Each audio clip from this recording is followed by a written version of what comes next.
University Titans and your Elmhurst College Blue Jays. Now let's see today's starting lineup. First score, the visiting Titans of Illinois Wesleyan. 6'3" senior, number 2, Dylan Overstreet. 6'1" senior, number 11, Jordan Nelson. 6'3" senior, number 20, Pat Sullivan. 6'6" junior, number 34, Ryan Coyle. And 6'1" sophomore, number 41, Trevor Seabright. The Titans are coached by Ron Burrows and enter today's game the overall record of 13-4.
Colleges and universities of the CCIW believe good sportsmanship is an integral component of intercollegiate competition. Hello and welcome. R.A. Faginal Hall on the campus of Elmhurst College. Luke Tanaka on the call. Absolutely delighted to bring you this CCIW matchup and possibly one of the best CCIW matchups we will see this season. Two of the top 4 teams in the conference, the Elmhurst College Blue Jays playing host to the Illinois Wesleyan Titans. Illinois Wesleyan just outside of the top 25 according to D3Hoops.com, but they just knocked off number 1 Augustana on the road, now traveling to Elmhurst, trying to make it 2 ranked wins in a row. Elmhurst wins the tip. Ball controlled on the near wing by Ackerman, who drives, angling towards the basket, all the way into the lane, and Nixon with the follow.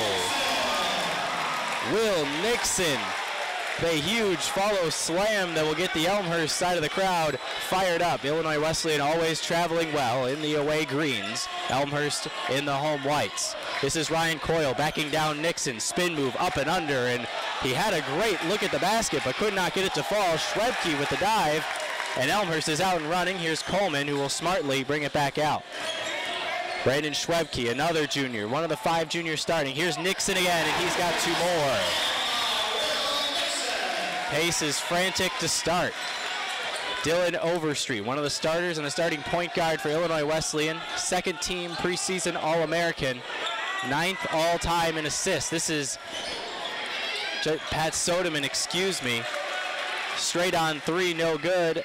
Rebound Nixon, outlet Ackerman. After some craziness, slow down with a foul. Finally, it's a push. And it's going to be on Illinois Wesleyan.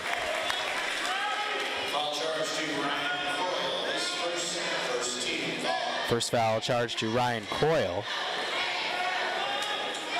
as Nixon's got 4, and he and the Blue Jays lead 4-0. Let's go through the Blue Jay starters. They're still all out on the floor. Pat Coleman, Kyle Wiest, who he's passing to, number 20. 21, Brian Ackerman is a junior. They're all 5 juniors on the floor. Brandon Schwebke, number 23, is on the near wing. And Will Nixon will man the post for the Blue Jays, number 52. Here is Wiest. Pull-up jumper from 18, no good. Rebound Overstreet. Dylan Overstreet, the point guard for Illinois Wesleyan, is their do-it-all player, averaging 11.3 points. 9th all-time in Illinois Wesleyan history in assists. This time he's pulling down a rebound, battling with Nixon. Last touch by Illinois Wesleyan, out of bounds to the Blue Jays. Other starters for Illinois Wesleyan include a 6'1" senior guard from Lincoln. That's Jordan Nelson, number 11. Number 20, Pat Sodeman, three-point threat all the time, 6'3" senior guard. Ryan Coyle, a 6'6" junior forward, as Overstreet fell down, trying to get the ball to Coleman before he got up, but he could not do so, was Brandon Schwebke. And finally, the last starter on the floor for Illinois Wesleyan, number 41, Trevor Sebring. As Elmhurst controlling with Coleman, now 10 on the shot clock for Schwebke. Ackerman swing pass, ball batted down, and Schwebke will let it go out of bounds with 5 on the shot clock. Elmhurst still with the 4-0 lead. Nixon's got all 4 points for the Blue Jays. Weiss looking for an open target, finds Ackerman, driving down the lane, puts it up, and it's an offensive foul. First foul on Ackerman, and first team foul. Gives the ball back to Wesleyan as good position down low by the Illinois Wesleyan Bigs. Illinois Wesleyan coached by Ron Rose. 5 straight NCAA tournament appearances, 2 Final Four appearances, and consecutive CCIW championships. Going for a three-peat this year, and they're well on their way at 5-1 in conference play. Coyle thought about the 3, thought better of it. It's Overstreet posting up Coleman. Nixon comes over to help. 8 on the shot clock. 3 ball from the corner. Coyle, no good. Sebring, though, gets good position on Schwebke for the rebound. Sebring lost his dribble, gives it up to Overstreet. Coleman, always active hands on defense. Long 3 from Nelson is good. Straight on, Jordan Nelson. Cuts the Elmhurst lead to 1. Nixon dribbling and turning the ball over. Now, if you're Elmhurst and head coach John Baines, I don't think you want Will Nixon manning the point in this game. Pat Coleman, the usual point guard. Nixon usually finding himself down low where he's more comfortable. First turnover of the game. Gives the ball back to Illinois Wesleyan. Here's Nelson holding at the top. Out to the wing, and Sodeman. He's a 3-point threat, and he knocks it down. Sodeman shoots 42% from downtown for the year, knocks that one down. He's 1 of 2 on in today's matchup. Coleman hands off to Weiss. Crossover dribble, turnaround Jay is good from the elbow. Kyle Weiss, leading scorer for the Blue Jays with 2 in the scorebook to tie the game. Here's Sebring, thinking about backing down Nixon. Sebring up and under move, well strong. Good defense by Nixon, and the rebound is Schwebke. Nixon, one of the better interior defenders, and Coleman turned it over. Overstreet has some help. Hands off, and there's another assist for Dylan Overstreet. Sodeman with the bucket. He's got 5 to lead all scorers in the early going. 8-6, Illinois Wesleyan lead. Key game for both teams. Nixon, dribble drive, and just a little too strong off the window. Sebring had the rebound. Coyle, what a great entry pass from Sodeman. Ball knocked out of bounds, blocked by Schwebke. No foul called. Sodeman had his arms in the air, pleading for a foul call.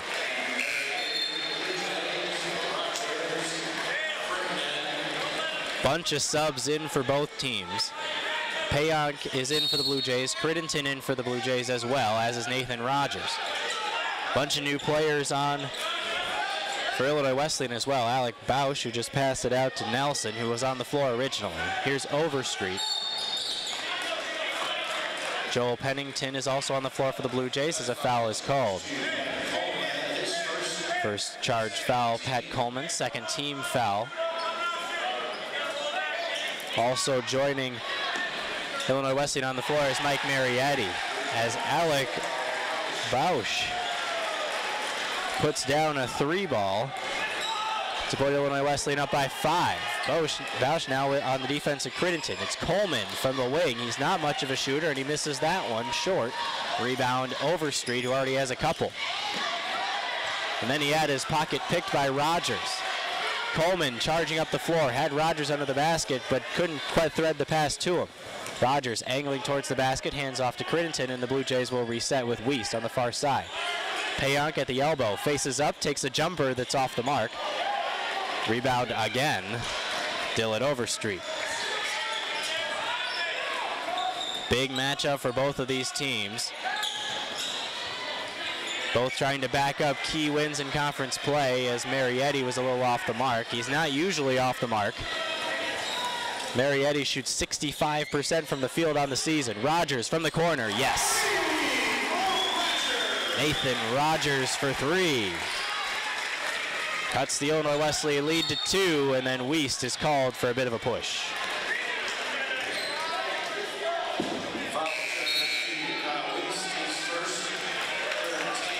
Eric Leonard, Peyton Wyatt in for Elmhurst. Bryce Dolan seeing some time for Illinois Wesleyan, and Jordan Nelson will head out as well, replaced by Brady Rose.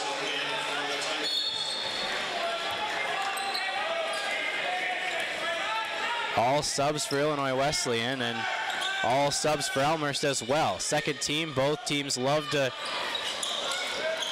use a lot of different people, as that ball went off of Leonard, as he had the rebound in his hand but lost it out of bounds. Illinois Wesleyan will retain possession. Fresh shot clock for the Titans, as we mentioned, coached by Ron Rose. Very successful, as that's an air ball. Brady Rose missed everything, and Nathan Rogers came up with the ball. Rogers angling to his left, bounce pass to Payonk off the pick and roll, and it's a block and one. Penny Payonk, high fives from everyone.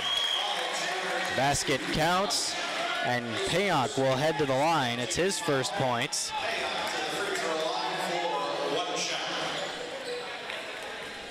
Payonk gets one shot as the foul was charged to Alec Bausch. It's his first, and Payonk converts on the three-point play. And we have a stoppage on the floor.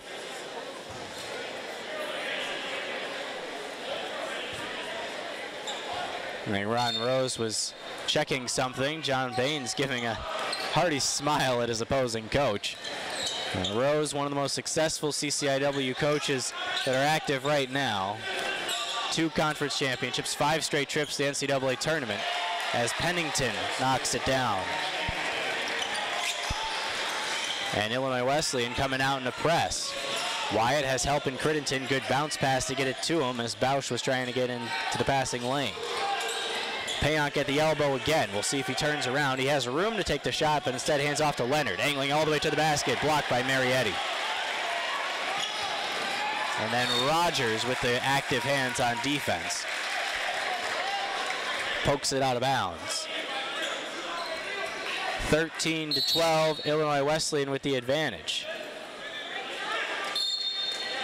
John Baines is arguing about something.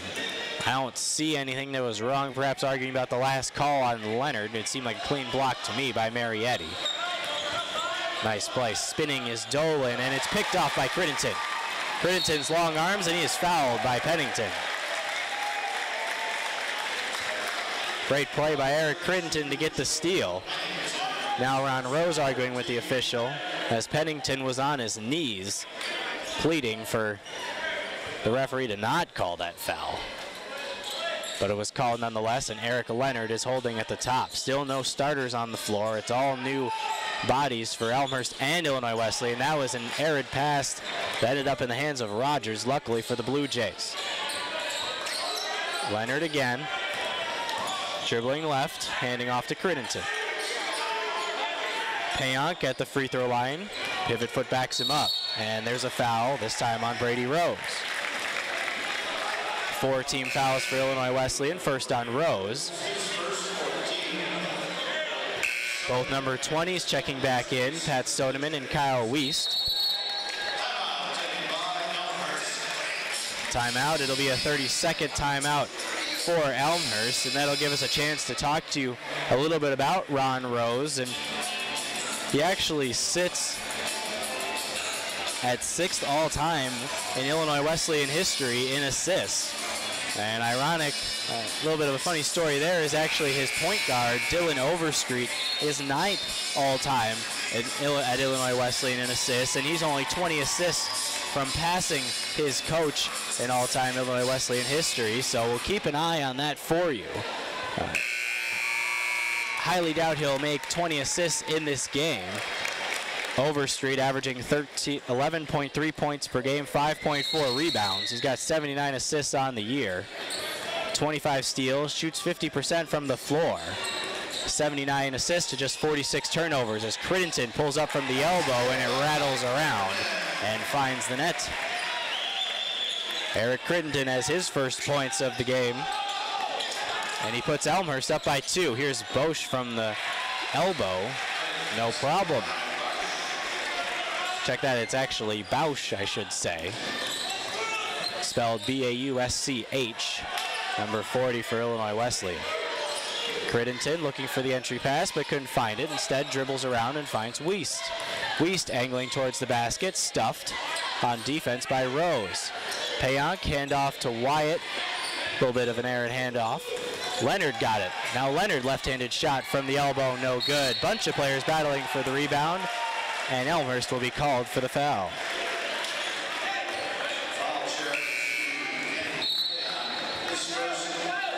Payonk's first foul and the 4th team foul. Brian Ackerman checks back in, replacing Nathan Rogers for Elmhurst.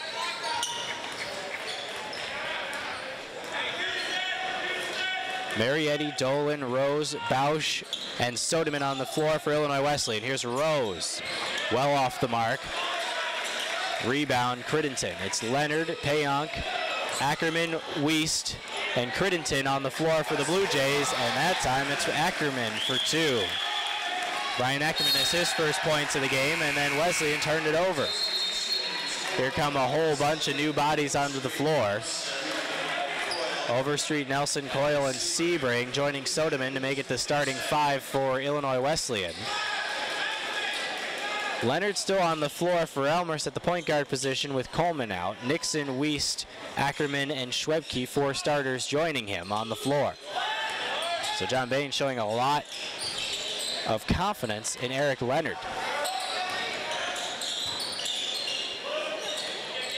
Here's Ackerman on the far wing. Behind the back dribble, all the way to the basket, puts it up and in. Brian Ackerman, 2 straight baskets, 4 straight points for Elmhurst to put them up 3. 18-15 Blue Jays with 10 minutes and 30 seconds to go in this first half. Ackerman with the active hands that time, knocking the ball straight out of Sodeman's grasp and out of play. It'll be Titans basketball on the far side, right in front of the Elmhurst bench. John Bain's yelling out instructions on defense. Here's Overstreet, preseason All-American, number 2. Pass off. Ackerman could have gotten his hand on that one. I think he did, but it ended up finding Sodeman anyway. Backing down Schwebke is Coyle. He really needs some help in that matchup. That's a travel. Coyle took one too many steps.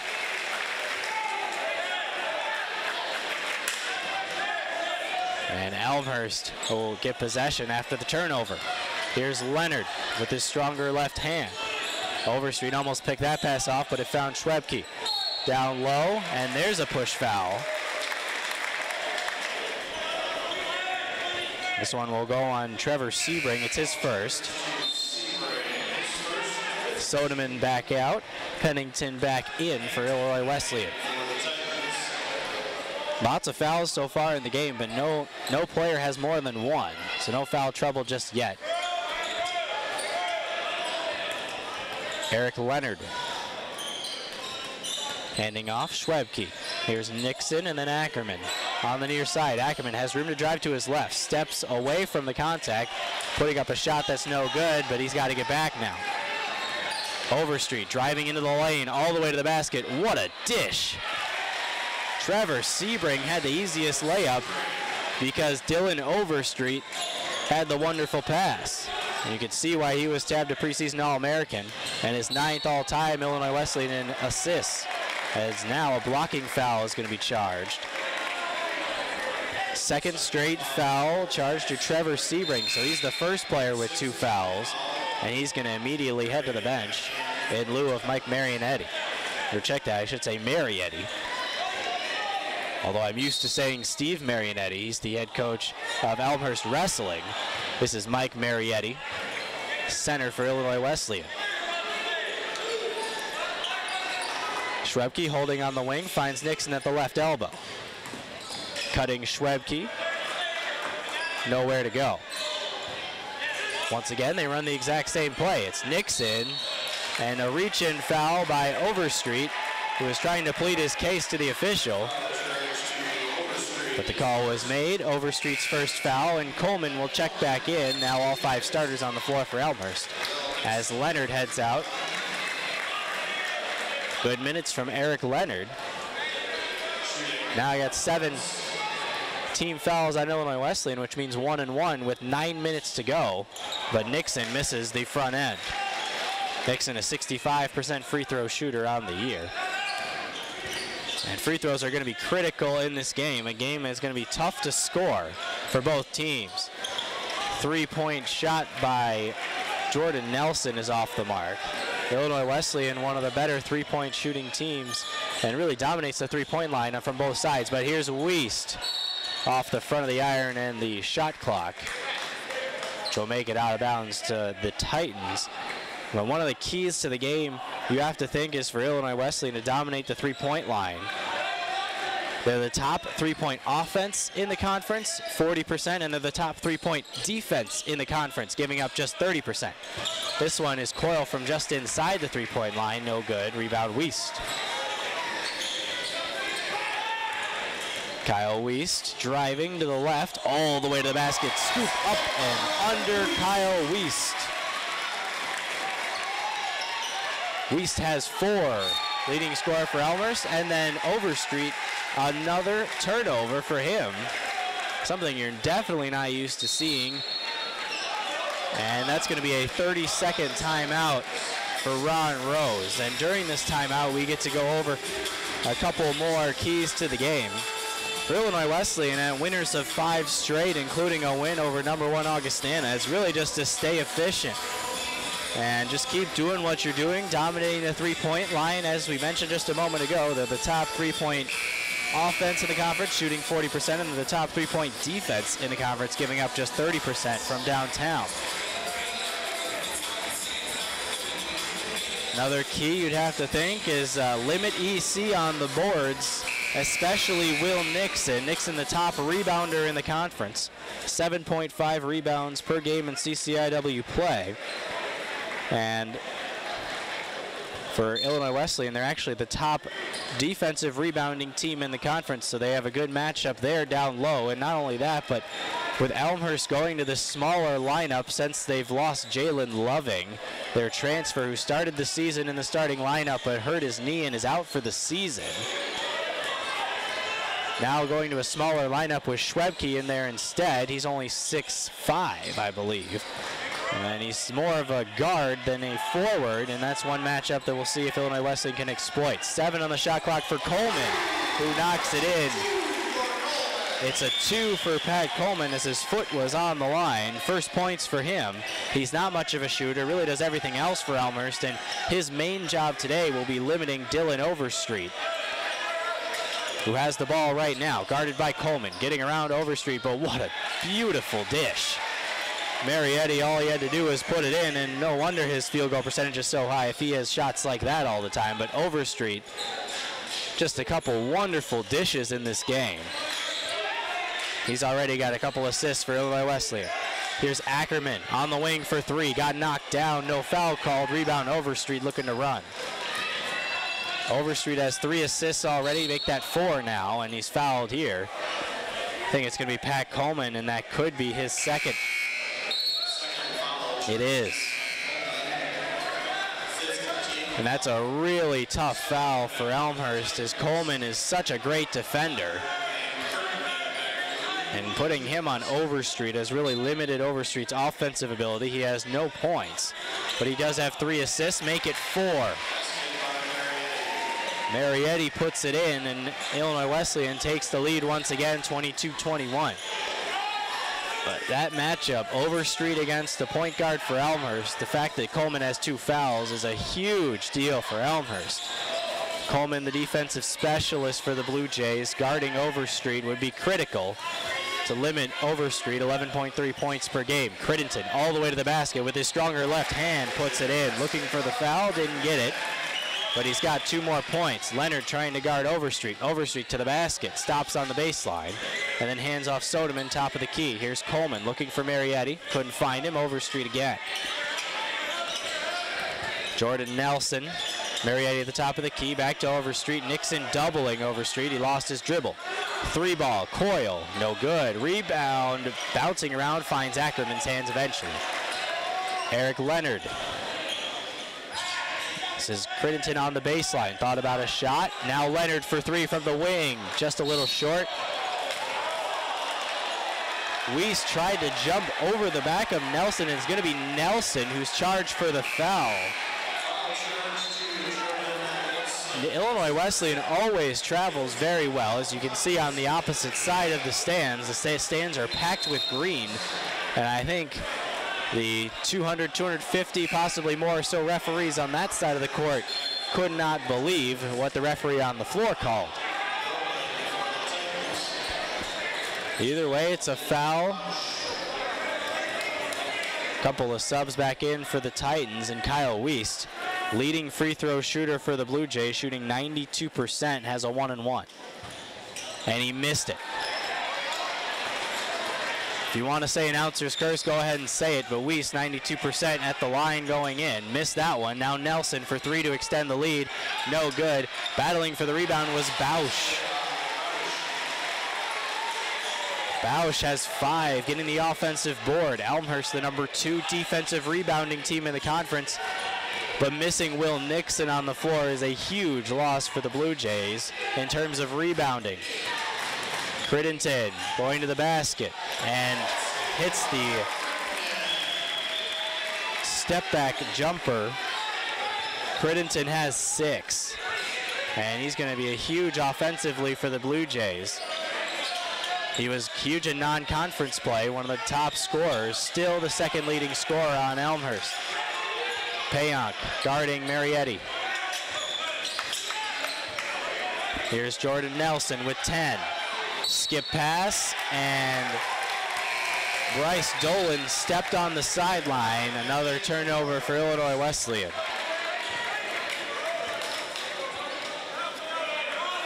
Five turnovers for Illinois Wesleyan. They only had 9 in their win over Augustana on Wednesday.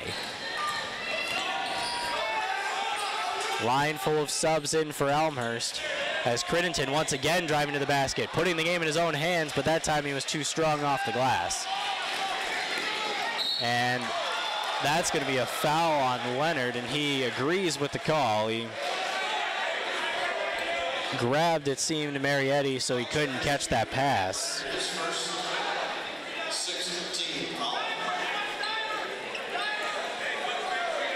6-team foul on the Blue Jays, so the next one will be 1-and-1. Here's Bausch.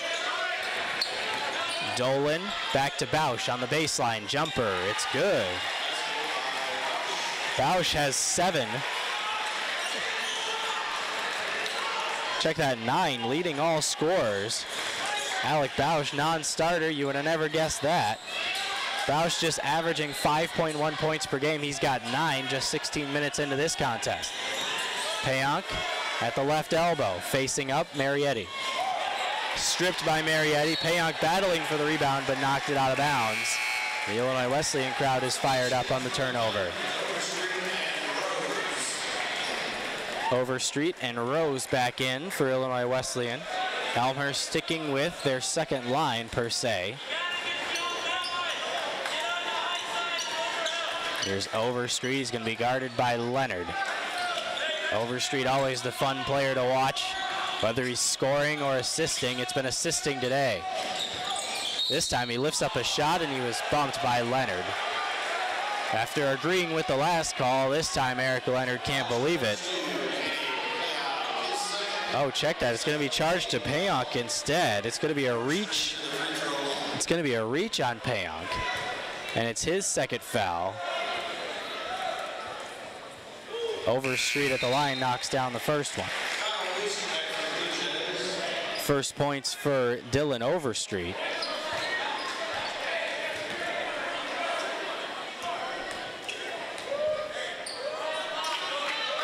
Overstreet's second free throw is spinning up and good.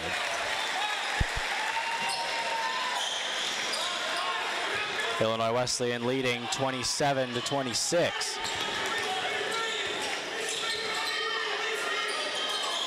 Wiest is open in the corner but decides to drive instead. Double teamed, it's Payonk and back out. Usually Wiest will pop that three. He is the leading scorer for Elmhurst. Peyton Wyatt on the far side. Nathan Rogers driving, tough fadeaway jumper. Not a good look for Elmhurst, and Wesleyan is off and running. Bounced off of Payonk's foot. It'll be a kickball, and possession will stay with Illinois Wesleyan, leading by 1. With 3:10 to go in this first half.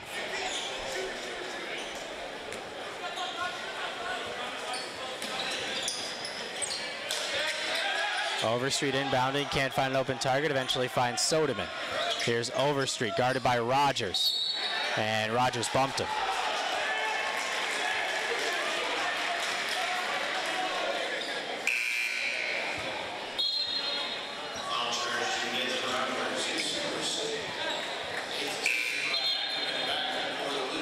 Ackerman and Nixon back in for Elmhurst.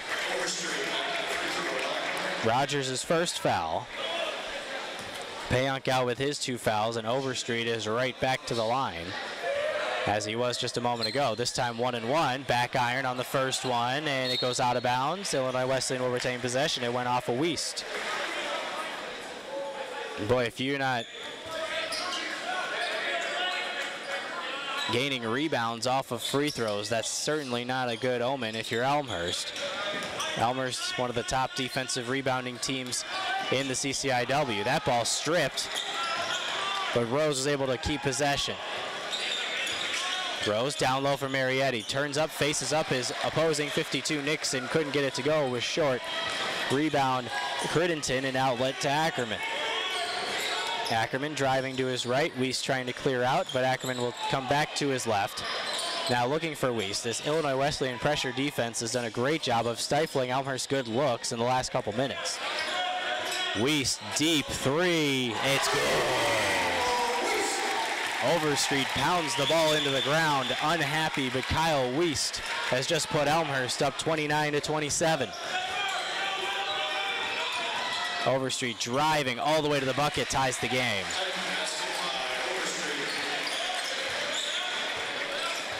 And boy, Overstreet has some serious speed. So he can get around defenders in a hurry. And that time, Overstreet is going to get his second. He can't believe it, but it looks like he's probably going to be replaced with 2 minutes to go in the half. And he will be. Overstreet's second foul, and 1-1 for Peyton Wyatt. He can lift the deadlock on this game, currently tied at 29 with under 2 minutes to play in this first half.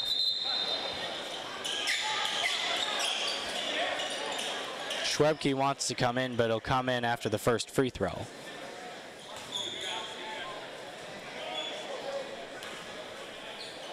Leading scorer in the game right now is Alec Bausch of Illinois Wesleyan, 9 points after averaging just 5.1 coming in. First free throw from Wyatt is good, and it's important for Wyatt and the Blue Jays to make their free throws in this game. No doubt about it. Points are going to be tough to come by. And so when you can get them at the charity stripe, you got to take them, and Wyatt's got 2 now. 31-29 Elmhurst in this battle of top CCIW squads. Illinois Wesleyan 13-4 on the year, 5-1 in conference play. Tied for the conference lead after defeating number 1 Augustana on Wednesday. Elmhurst 14-3, 4-2 in conference play. Got a statement win on the road over North Central. And that time, Pennington stepped on the baseline, another turnover, and Elmhurst will have a chance to extend the lead on the next possession. As we mentioned, the win at number 9 North Central, 66-57 last Saturday, was a huge win and a huge program win for Elmhurst in John Bain's second season. And the fact that it came on the road was even better, as they'll have a chance to sweep North Central when they come here. And they come here in February.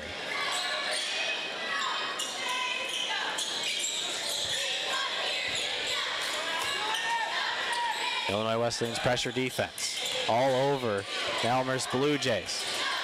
Can't seem to get the ball into the painted area. Crittenton, now Schwebke. Here's Wiest with 10. Nixon, pull-up J from the elbow. That's not his shot, and he missed it short. Rebound to Bryce Dolan, and now here's Jordan Nelson at the other end. And Ryan Coyle gets an offensive board. 1 minute to go in this first half. And Pennington had to just knock it off of Schwebke to keep possession. And it doesn't look like we're going to see Pat Coleman back into the game. In this half, he's got 2 fouls, as does his opposing point guard Dylan Overstreet, who also is not in the game. But the chance for either coach, John Baines or Ron Rose, they definitely do not want their star point guards picking up a cheap foul here in the final minute of the second half. Bryce Dolan guarded by Wyatt. Down low, Marietti, kick out to Coyle. Still no shot, good defense from Elmhurst. Nelson for 3 from the wing, and he was fouled by Ackerman, who cannot believe it. Ackerman has his hands in the air, hands on his head now. And the foul is going to be charged to Ackerman. It's his second foul, and 3 shots for Jordan Nelson at the free throw line. Nelson, a 6'1" senior guard from Lincoln, Illinois, and Lincoln High School. He's only played 12 games this season, but he's really stepped up in CCIW play. Not on that one as he misses from the line. He's usually sure-handed 92% from the line. I don't know what it is about the 92% free throw shooters. Wiest missed one earlier, and now Nelson misses his first. And he misses the second. Unbelievable. In a game where free throw shooting could very well decide it, both teams struggling from the stripe, and their best shooters struggling from the stripe. But Nelson, number 5 in the conference in scoring in conference play, 16.8 points per game. Spent 2 years at Division I Evansville University, I should say, and then transferred to Illinois Wesleyan. He had 28 points on 9 of 10 shooting on January 14th. Against Milliken. That is the Jordan Nelson, who is guarding Kyle Wiest at this very moment. 1 second difference between game and shot clock, and Ackerman's going to pull out for the last shot. Elmhurst leading by 1. Looking to extend the lead going into halftime. It's Eric Leonard, backup point guard, with Coleman now with 2 fouls. Nixon at the elbow, looking for an open target. It's Ackerman for 3, no good. Rebound battled for with 5 seconds, and it's a 2-on-1. Pass to Coyle is off the mark, and that is going to end the first half. Great job of Elmhurst defensively getting back and able to limit that possession so that Illinois Wesleyan could not take the lead, but it's Elmhurst going into the locker room with a 31-30 lead. Let's go through a couple stats. Pat Coleman, starting point guard for Elmhurst, has only played 8 minutes. He's got 2 fouls. Overstreet also has only played 13 minutes, starting point guard for Wesleyan. He's got 4 points. Coleman has 2. Leading scorer in the game is Alec Bausch of Illinois Wesleyan. He's got 9 on 4 of 4 shooting and 1 of 1 from three-point land. He only averages 5.1 per game, but he's got 9 right now. Leading scorer for Elmhurst, Kyle Wiest, as you would expect if you're an Elmhurst fan, 3 of 5 shooting from the floor in 17 minutes. He's got 7 points. We'll give you more stats and a recap of the first half coming up after this second half of action on Blue Jay TV in just 15 minutes.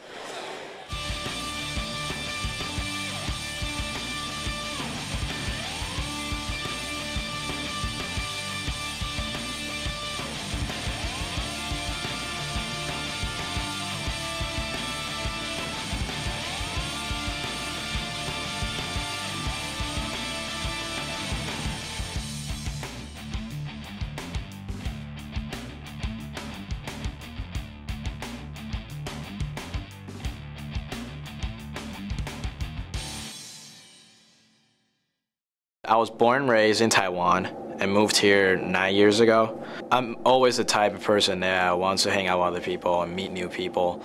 And because the Elmhurst environment, everyone is so friendly, that just make me feel really comfortable being here. The very first organization I joined was the Alpha Sigma Phi fraternity, and that opened the gate out for me to join other organizations.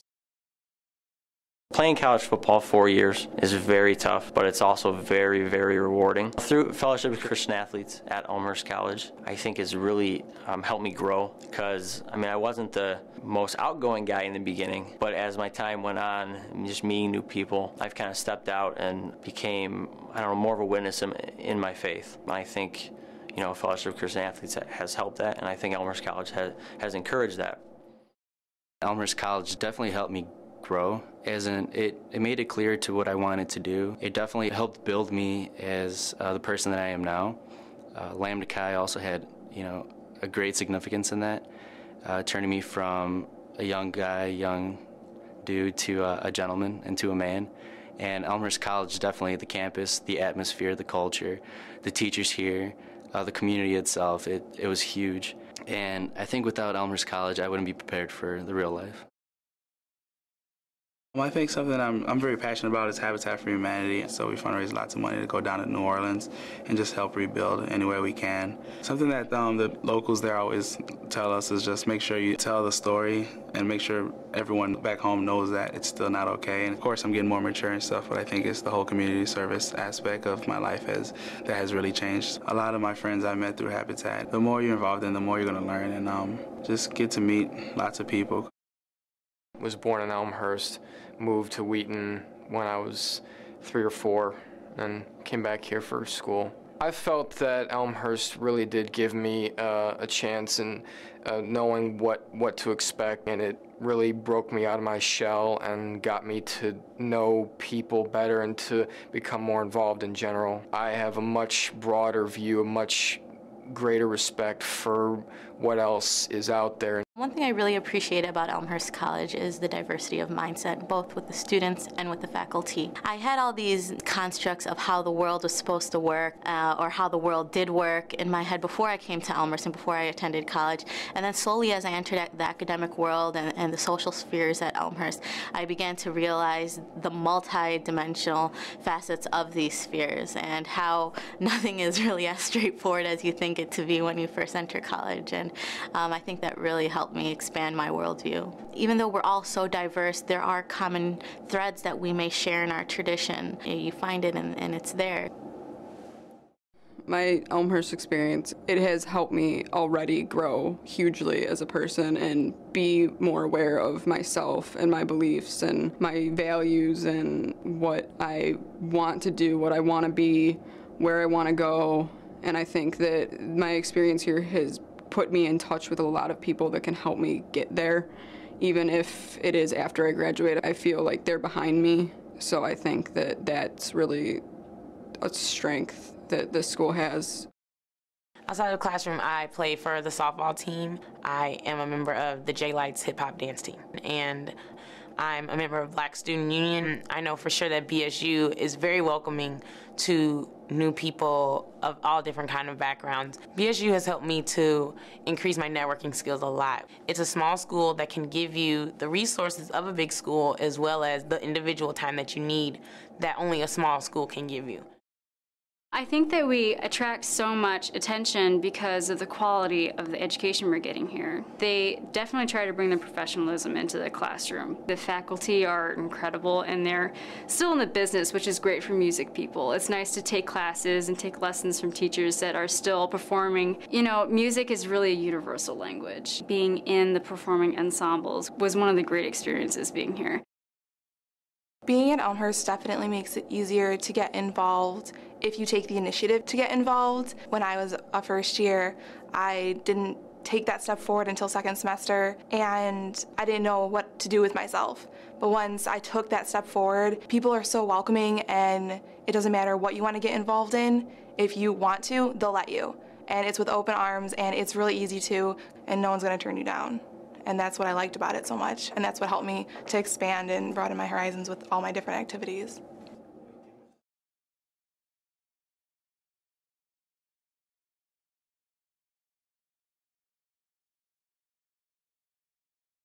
Elmhurst College is unique in so many ways. Here we really do have values, and my professors know the values, and they push me to be those values. Stewardship and faith and community and service, and it really does bring in kind of a level of just interaction with values that you never got before. But as you kind of develop yourself over the years, you start to realize these values mean so much more, and you start to uncover the true meaning behind them. You begin to see equivalencies between your life and the school, and then you discover that you're not just in a place of learning, you're also in a place of growing, you're in a place of maturity and value, exactly that, core values. Intellectual excellence means allowing our minds to grow in ways that we've never thought they could before. It means exploring those new pathways, seeing how we could do things different. It means stepping outside of our box of what we know and what we're comfortable with and taking those risks to really grow and make things better. I think that's really the core of what intellectual excellence is. The professors set the standard of intellectual excellence, and that rubs off on the students, and I feel like that's rubbed off on me. You really have to push yourself.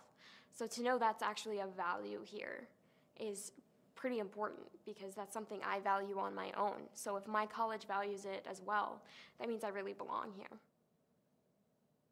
To say that Elmhurst College values community, I think, is an understatement.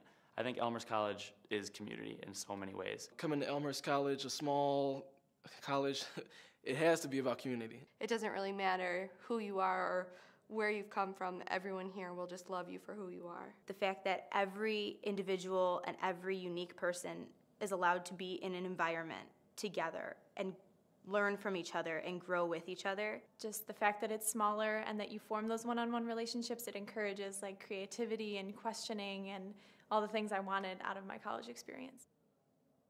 Social responsibility means caring for each individual as a person. There are all these people, and they're all more important than my general happiness as a single person. You're not only trying to better yourself, but I feel like it also means it's your job that you better your community too. Knowing that there's something larger than yourself and that you can play a part in making someone else's life better. Taking what I learned from my family, that others come before me, and translating that into the entire world. It's really awesome to be in a place where not only are you worrying about academics, but it's also teaching me how to be a better person. To me, stewardship is just being responsible, really thinking about your actions. If I'm going to say that, I believe in this philanthropy, I think we should do this, I need to follow through with my actions. What I found coming to Elmhurst is that there are lots of people that feel the same way. So it was easy to find a group of people who were so engaged in service and so willing to help. Kind of made me reflect on, what do I value in life? Why am I here? They really did kind of push me to the next level and make me think about that, and I think that I'm a better person for it. Values really help shape identity. If you really don't understand your values, you're not really understanding a part of who you are. I was more sheltered until I came here, and Elmhurst has really kind of made me step out of my comfort zone and learn more about what I want to do and what I believe in. Places like the chaplain's office and the Niebuhr Center for Faith and Action give me safe places where I can go to discuss my faith and to discuss my values with people that I know I trust and people that I know I can count on to influence me and to lead me in the right direction. You can never be forced out of your faith or forced into a different kind of faith as long as you're at Elmhurst, that you really are given the ability to take your pick and always have encouragement from your peers, never shunned or excluded or pressured into something else. There's always a place for you. If you believe you're here on this earth for a reason, that's going to affect the way you live your life. That's going to affect the way you treat your academics, the way you treat your social life, the way you look at your future and the goals that you have. Those things seem like really big things, but all of that boils down to the way you live your everyday life. We value intellectual excellence, community, social responsibility, stewardship, faith, meaning, and values.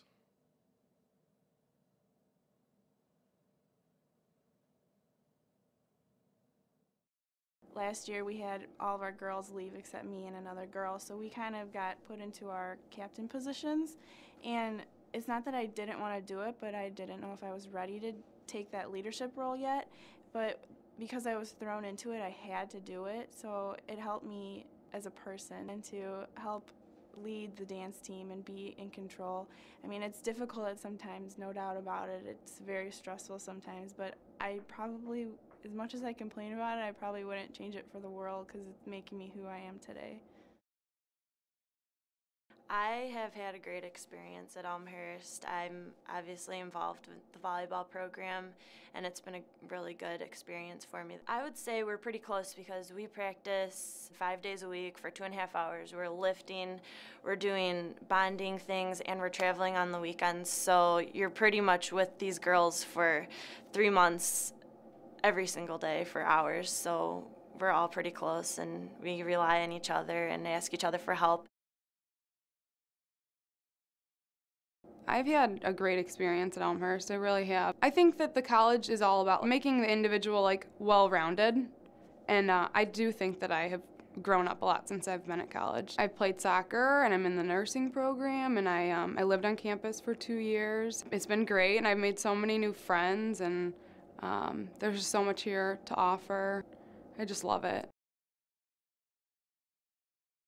Wrestling here has been great. I've been able to achieve some of my goals I've set for myself, and I guess coming to a smaller school in wrestling, I got to be able to start right away and wrestle every year so far. Coming here and be able to compete right away is great. Going into college, I really didn't know what I was going to do. I was undecided, and then going through taking classes, I figured out what I wanted to do. I want to work with other people, like with kids, and help them develop.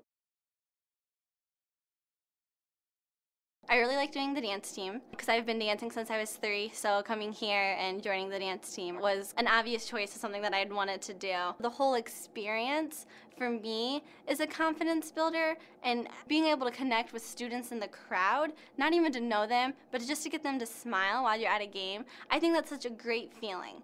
To know that, you know, someone might have been having a bad day and they come and watch you dance, and maybe it's one of their favorite songs in the world that makes them smile no matter what. I mean, and to be able to be a part of that and to connect to somebody in that manner, I think that's a really cool experience to share in.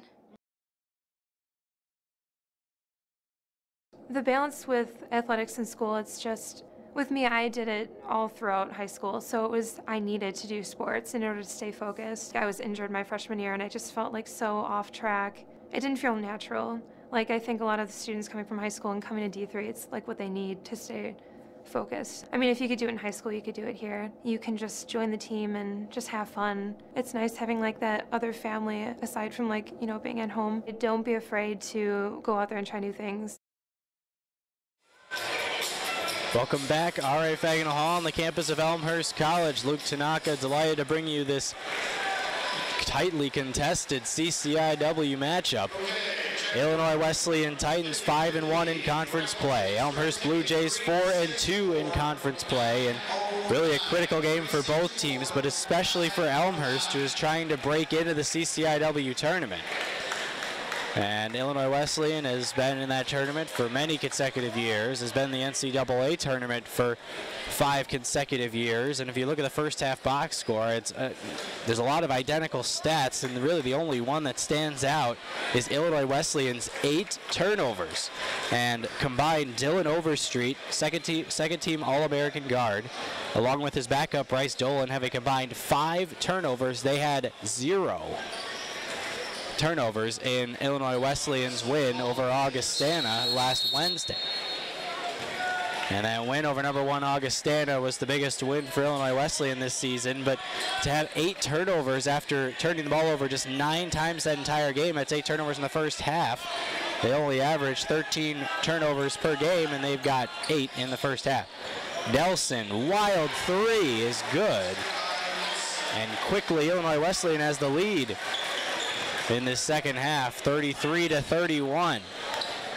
Leading scorer for Illinois Wesleyan was Alec Bausch, leading scorer for everybody, 9 points. Only averaging 5 points per game, but able to knock down 9 in that first half, including 4 of 4 from the field. Elmhurst leading scorer was Kyle Wiest, who gets the offensive rebound and puts it back. And now he's tied for the game high with 9. Ties the score back up at 33, and if the first half is any indication, this game is going to come down to the last few possessions. Soderman kick out Overstreet for 3, sweet stroke. Dylan Overstreet has 7. He averages 11 a game. Only got off 2 shots in that first half. Now here's Coleman for 3. Answer. Pat Coleman is not known for his shooting prowess, but did a great job there. And Schwebke will gladly put his hand up and take that foul, because if that's charged to Coleman, that would have been his 3rd. Other headline of the first half had to be foul trouble for the point guards. Both Overstreet and Coleman have 2, and they're both playing with 2 fouls right now. Pick up your 3rd, and it doesn't look good. This is Overstreet again. Off the back iron, and Weiss is out and running. He's got Nixon behind him, and Weiss is going to try all the way to the basket. He is absolutely turned back by Overstreet. Ackerman into the lane, and the blocking foul. Boy, the entire Elmhurst bench rose up hoping Ackerman would take the 3, but perhaps smarter of the decision was to go to the basket. And that foul, I'm going to confirm exactly who it was on. It has not been announced quite yet, but it might be on Overstreet. And Ackerman misses. It is on Overstreet, and that is his 3rd foul, and he is just, his body language is not good as he walks to the bench. His head flopping around. He's not happy with himself. Or the referees, perhaps, as Ackerman misses both free throws, and that's another story from the first half we should let you in on. Ackerman is a 77% free throw shooter. The teams went 3 of 6 and 3 of 5, Illinois Wesleyan and Elmhurst respectively from the line. Now Elmhurst 0 of 2 here in the second half. Last rebound on the shot was Nixon, and he outlet it to Coleman. But boy, Dylan Overstreet with 3 fouls is a huge storyline. If he's off the floor, I mean, he's Illinois Wesleyan's best player to have him off the floor. Weiss tried to go up, couldn't get it, got another offensive rebound. Now Schwebke from the corner is a little bit off, but Nixon with the offensive rebound. Nixon to the basket, strong but no good. Ackerman with an offensive rebound, and he got it. 3 offensive rebounds. That last one was prodded by Schwebke. Schwebke tipped the ball straight to Brian Ackerman, and Ackerman put it home on Elmhurst's 4th attempt.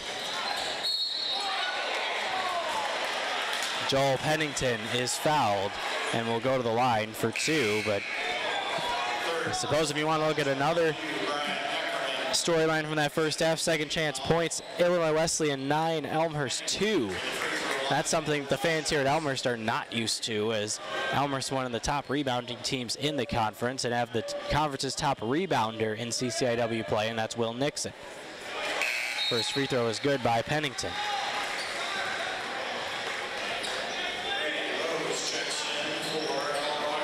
Brady Rose is checked in for the Titans. Pennington, a 71% free throw shooter. And his dad played basketball at Case Western University, Division III school in Cleveland, Ohio. Knocks down the second one.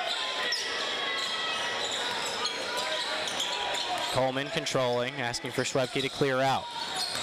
Trying to angle, hands off to Schwebke. Now pass to Ackerman and Weiss on the far side. Nixon at the left elbow. Schwebke angling towards the basket, but got cut off. Ackerman all the way to the bucket, lost control of the ball, but Nixon has the offensive rebound. Nixon with the putback. Elmhurst leads by 2. Coyle to the basket, stripped by Coleman. Boy, Weiss could have ran on that fast break, but decided to pull up instead. Schwebke to the basket, was pushed hard by Coyle and foul. That'll be 2 fouls on Ryan Coyle. And a note, Brian Ackerman is now playing with 3 personal fouls. I missed that last personal foul, and it was on Ackerman. It's his 3rd. Schwebke's at the line, and he knocks down the first. So Ackerman's playing with 3. Overstreet is on the bench with 3. And Ackerman heads out now in lieu of Nathan Rogers. So both players with 3 fouls now sitting, and Schwebke knocks down the second, both of them smooth as silk. 42-38 Elmhurst. Neither team is led by more than 5. Here's Bausch. Marietti blocked by Nixon. Turned back by Will Nixon, and Weiss is off and running. and he is fouled.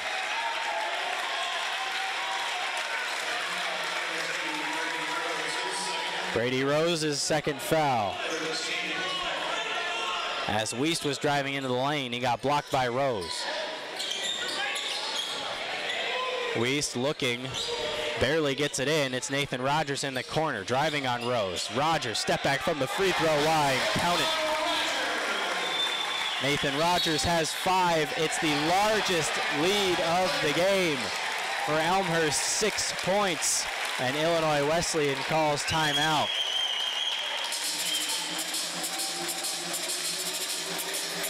And it'll be a timeout for Ron Rose and Illinois Wesleyan. But boy, what a great run for Elmhurst. 13-8 run to start this half and put them up by 6. Pat Coleman has made a bucket. It was a 3-pointer. Wiest is now 4 of 8 with 9 points to lead the Blue Jays. Ackerman with 3 fouls, 6 points. Nixon with 6 points. Crittenden also with 6 points for Elmhurst. And you got to think that a key in that Elmhurst offense is their ability to get in the lane with the point guard. And not only that, but the fact that Dylan Overstreet, one of the best defensive players, one of the best players, period, in the conference, is on the bench with 3 fouls. And that's just really a huge thing for this Elmhurst team. And Overstreet is off the court. Elmhurst has been able to run their offense effectively. Illinois Wesleyan's pressure defense not as strong. We'll see out of the timeout if Overstreet comes into the game, and he will. Overstreet with 3 fouls is on the floor. Number 2, you see him in the middle of your screen. He's guarded by Rogers, and for Overstreet to pick up his 4th would be, dare I say, detrimental to Illinois Wesleyan's chance. I mean, it's a very risky move by Ron Rose to put his senior point guard in. Marietti kick out to Sodeman. Sodeman looking for an open target, finds Nelson. Pump fake, dribble drive down the lane, but was fouled on his way.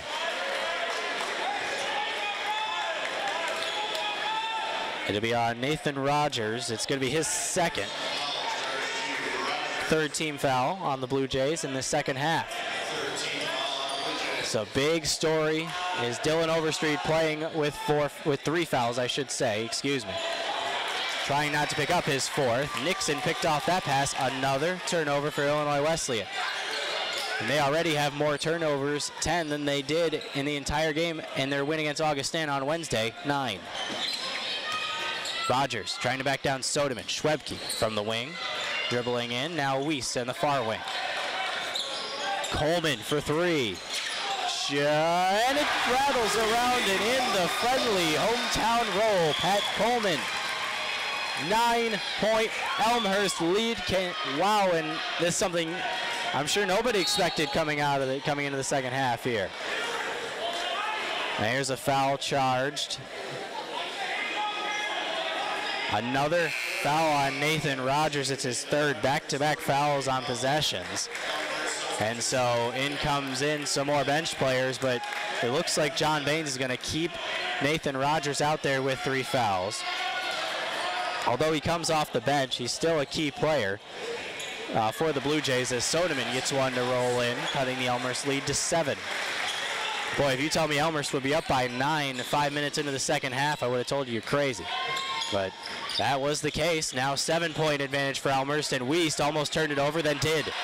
Overstreet just took it from him. And that's the power of Dylan Overstreet on the floor for Illinois Wesleyan. Overstreet driving, and then he turned it over. 3rd turnover for him, that's a season high. Leonard, baseline jumper, little strong. And a foul is charged.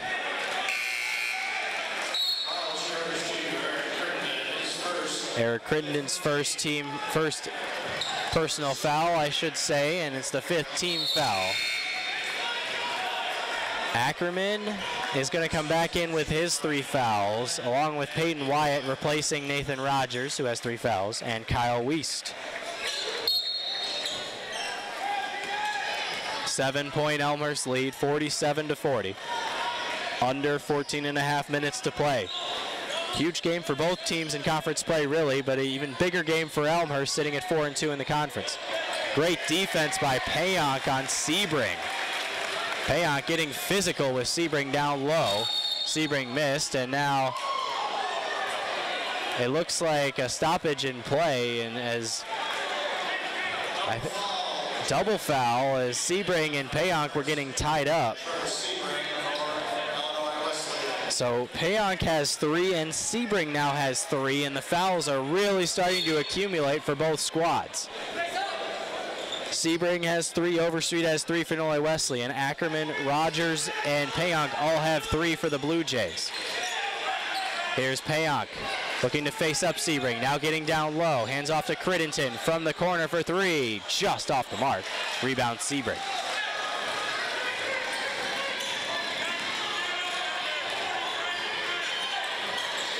Jordan Nelson from the parking lot. Holy cow, Jordan Nelson. From 24 feet, that's probably NBA range there. Brings Illinois Wesleyan to within 4, and it's a little mini run for Illinois Wesleyan. 5-0 run to cut the Elmhurst lead. Marietti back in. Sebring will check out with his 3 fouls as Overstreet kicked it out of bounds. But boy, Jordan Nelson showing he has all kinds of range. He's a 46% three-point shooter for the year. And he's 3 of 5, 60% today. Crittenden all the way to the basket. Couldn't get it to go too strong, but Peyton Wyatt came down with the long rebound. Elmhurst really asserting themselves on the glass in the second half, and that's been huge. Wyatt open, no good. Battle for the rebound. Bausch tipped it out of bounds, and Elmhurst will retain possession. Bausch and Crittenden were battling for that rebound. I think Bausch tipped it, and that's why he tried to save it, but could not do so. Wyatt driving to the basket all the way, and he's got it. Peyton Wyatt has 4 points as the Elmhurst bench continues to contribute.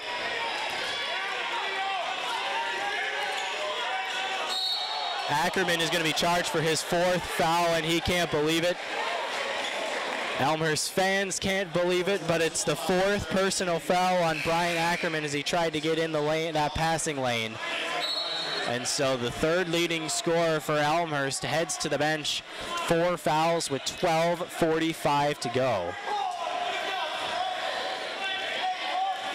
And boy, Elmhurst fans cannot believe it. And now Illinois Wesleyan is already in the bonus with 12:45 to go. And that is really something you do not want to see if you're an Elmhurst fan. Illinois Wesleyan solid at the free throw stripe. 49-44. Elmhurst leads. And the lead is cut to 4. 49-45. Soderman has 7 after both free throws.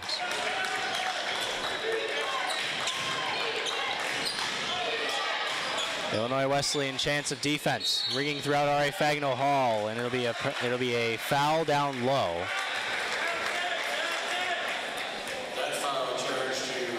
Charge to Bausch. It's his 2nd, the team's 5th. And checking in is Pennington, replacing Soderman.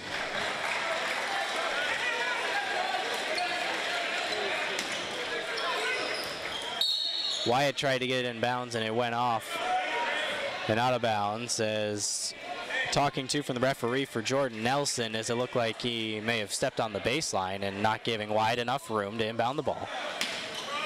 So Wyatt trying to get it in, gives it off to Payonk. Give and go to Wyatt. Elmhurst will reset with a full shot clock. Crittenden, he got going in the first half, trying to get going here in the second. Leonard, well outside, not even close to taking that shot. Crittenden this time driving to the basket, pulls up, and he's blocked by Marietti. Crittenden looking for a foul, but it looked like a clean block from up here. And with 12 minutes to go, Illinois Wesleyan with a chance to cut the lead to 1 possession. Overstreet driving to the lane, looking for an open target. Finds Pennington, who's open for 3. Just a little too strong. Rebound Crittenden. Again, Elmhurst fans looking for a foul on Bausch, but it was not given.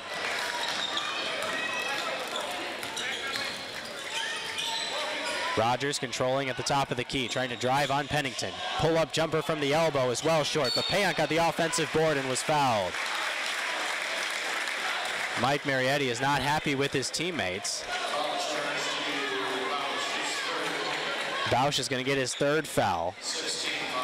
As some starters, Weiss, Schwebke, and Coleman set to check in for Elmhurst, and a couple more players also set to check in for Illinois Wesleyan. Payank is at the line. He's 2 of 2 on the day, and he misses that one.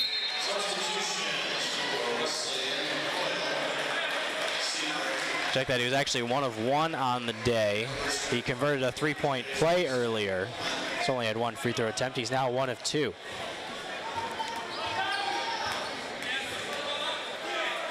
Payank's second free throw is silky smooth, and he will check out with Nixon coming back in.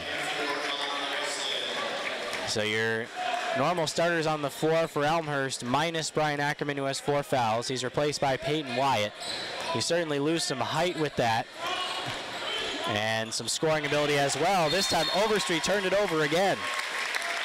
Dylan Overstreet has 4 turnovers. His previous high on the season was 2.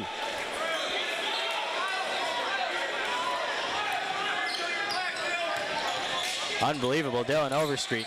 It's not his best game, but he is still playing well. He's got 3 fouls and is playing with those 3. And Nixon's trying to go to the basket. He was blocked by Sebring. Illinois Wesleyan in transition, but got held up because there are 4 Elmhurst defenders in the area. Coyle for 3 from the wing, no good. Rebound Nixon. Coyle trying to double with Overstreet, but they back off. 50-45 Elmhurst. Under 11 minutes to play. Dish from Weiss, but Schwebke was way all over the place with that shot.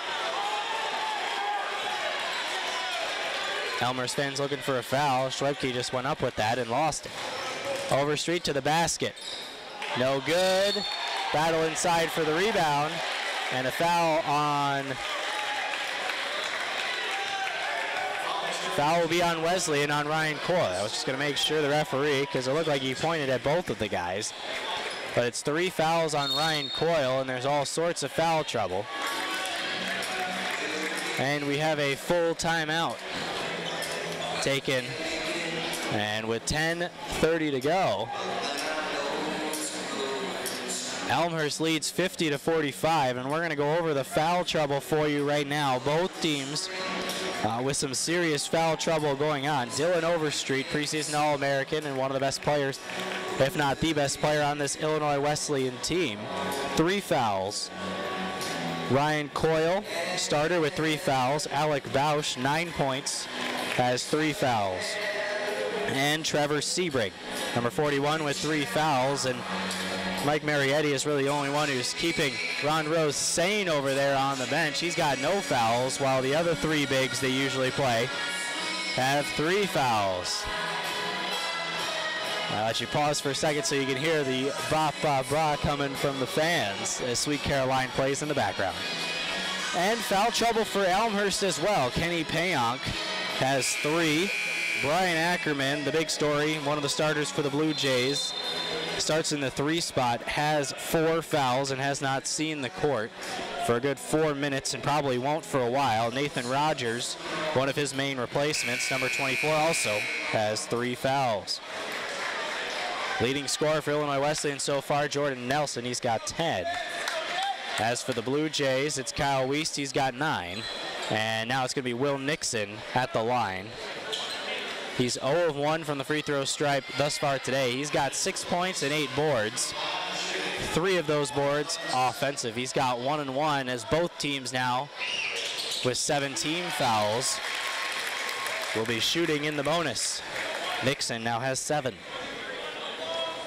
Key free throws for the Blue Jays, and Elmhurst really needs these free throws to drop, as does Illinois Wesleyan. Really, your attempts are limited at the free throw stripe. Oh, there have been a lot of fouls. Both teams have been smart as Nixon knocks down a pair. And with Under 10 minutes and 30 seconds to play. Elmhurst is leading by 7. They have led by as much as 9. Used a 13-8 run to open the half. And then continued their success as Nixon defending Sebring. Sebring's in a bad part. He tries to get position, and he does. What a great play by Trevor Sebring to get himself out from under the basket and then put it home. Sebring has 4 points. Nixon down low, banging against Sebring, putting up a wild shot that's no good. Wiest with the follow, just a little too strong. And Schwebke with the hustle play to get the offensive rebound to Wiest. Boy, Brandon Schwebke is, he may not show up huge on the stat sheet, but his hustle plays are just really critical for this Elmhurst team. You can see why John Baines has inserted him into the starting lineup with Jalen Loving out. Nixon to the basket, went flying, and now Peyton Wyatt ended up with the offensive board. Boy, another chance for Elmhurst. Wiest with a high rainbow three that went in. Kyle Wiest rainbows a three in and then puts the 3 fingers down on both hands. 9 minutes to go. Trying to answer was Nelson. He could not. Elmhurst with possession with an 8-point lead. Trying to knock off the Titans, who are coming off a win against number 1 Augustana. CCIW is just beating each other up, as you might say, and that pass Wyatt intended for Schwebke, and somehow Schwebke got the jump ball, and it's possession arrow to Elmhurst. Boy, Schwebke just bailed out his teammate Wyatt as Wyatt threw that straight into the hands of Ryan Coyle, and Schwebke just grabbed the ball, hoping for a jump ball before the 2 went out of bounds, and he got it, and Elmhurst retains possession. Wow. Brandon Schwebke may not show up in the box score so much, but boy, his play is critical for this Elmhurst team. In a timeout, 32nd. Taken by Elmhurst. Key moments in this game, 8:45 to go. Elmhurst leading by 8. They've outscored Illinois Wesleyan 24-17 in this half. During this 30-second timeout, it's a reminder. This is actually the Coaches versus Cancer annual game. A couple of nice halftime entertainment, which included a chance to shoot $1 to Relay for Life, which is a huge event here on Elmhurst campus. I attended last year and was really taken aback by how they transformed this gym and use it for Relay for Life. All sorts of different things, including some basketball going on. And this is the Coaches versus Cancer that helps Relay for Life. Somebody's got to get open for Wiest. It's going to be a long pass to Coleman. And boy, that was almost a 5-second call out of the timeout.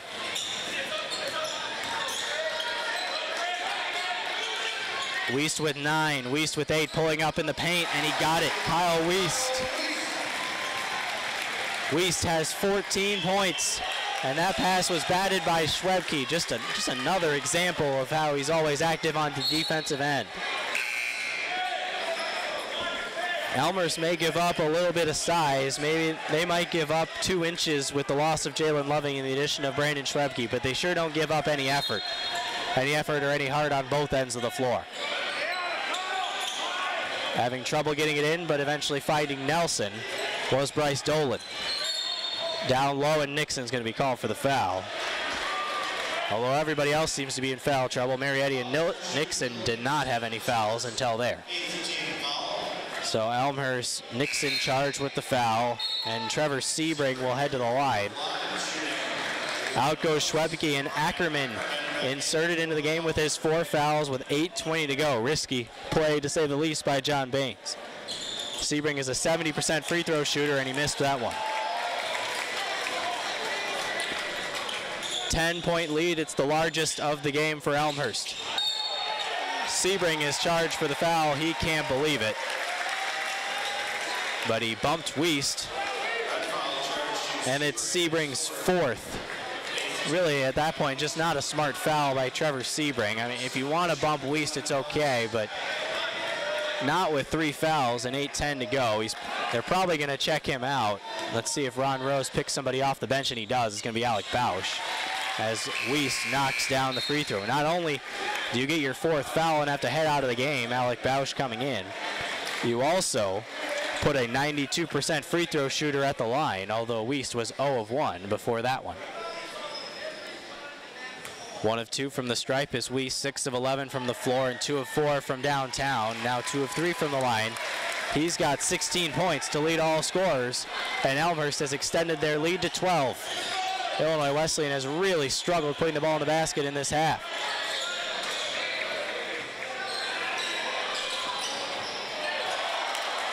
Marietti tried the tip, almost had it, rebound Ackerman.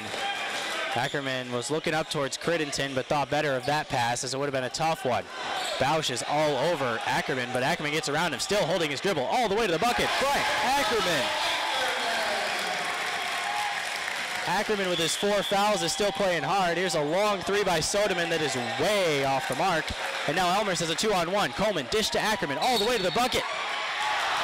Can't count the basket, but he'll go to the line for 2. Elmhurst has pulled away from Illinois Wesleyan. 61-47, and Brian Ackerman will head to the line for 2 on the day. Ackerman is 4 of 9 from the floor, as we'll have a timeout.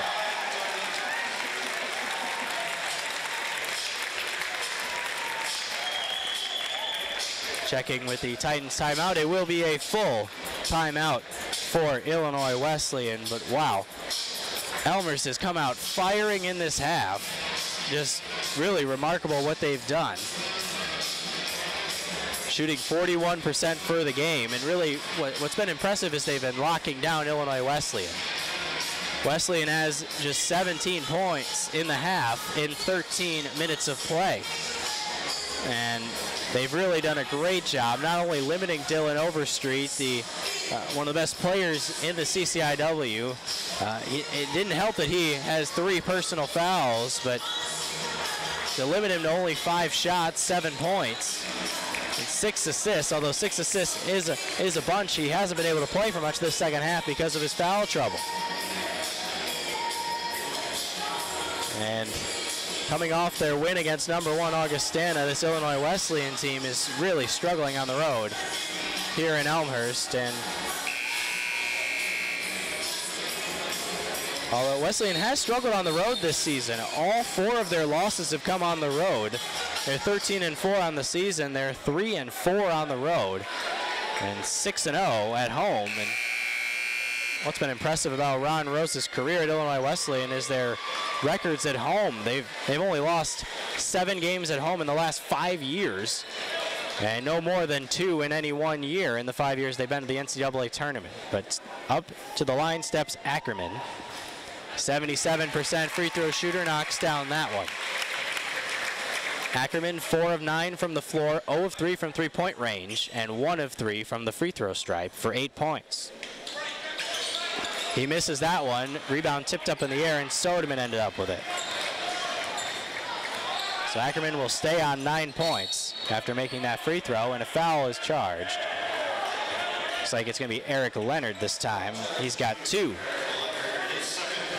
But still not a very smart foul. It's going to put Illinois Wesleyan at the line, and it's going to put Dylan Overstreet at the line. Overstreet just a 77% free throw shooter. And he knocks down the first one. He has 8 points on the day. Does the Illinois Wesleyan guard. 6'3" senior guard from Paxton, Illinois. Knocks down the second one. 9 points and just a little bit of pressure. At least keeping the ball away from the point guard of Elmhurst. Currently on the floor, that would be Eric Leonard. So Wiest will bring it up. 62-49 Elmhurst, looking to milk some clock here. 7 minutes to go. Ackerman trying to go to the basket, finds Crittenton, who puts it down. The dish from Ackerman, the throwdown from Crittenton extends the Blue Jay lead to 15.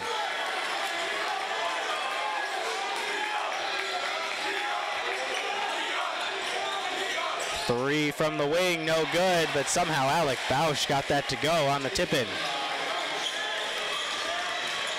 11 for Bausch, but still a 13 point, I should say, Elmhurst lead. 64-51 Blue Jays. Here's Wiest, controlling at the top, guarded by Sodeman, trying to go by him with to the left. Fadeaway jumper is way off and into the hands of Alec Bausch. Elmhurst can't get careless with their possessions, even if they want to milk some clock. Here's Overstreet, wide open. Bryce Dolan from the corner. 5-0 run for Illinois Wesleyan, 10-point advantage, 6 minutes to play. One more basket and you'd expect John Baines to call a timeout if Illinois Wesleyan can cut this lead to single digits. Crittenden looking for Payonk at the free throw line, takes that shot and it's good. Kenny Payonk fearless, hits the jumper. Overstreet all the way to the bucket. Little too strong off the front of the iron, rebound Eric Leonard. Leonard looking to run, finds Ackerman for three. No good, off the back iron. Wiest battling for the rebound with a couple of players, and it's going to be a tie-up. And looks like there's a bunch of pushing and shoving down at the bottom of the pile, possibly some frustration from both teams, from Illinois Wesleyan, I should say. But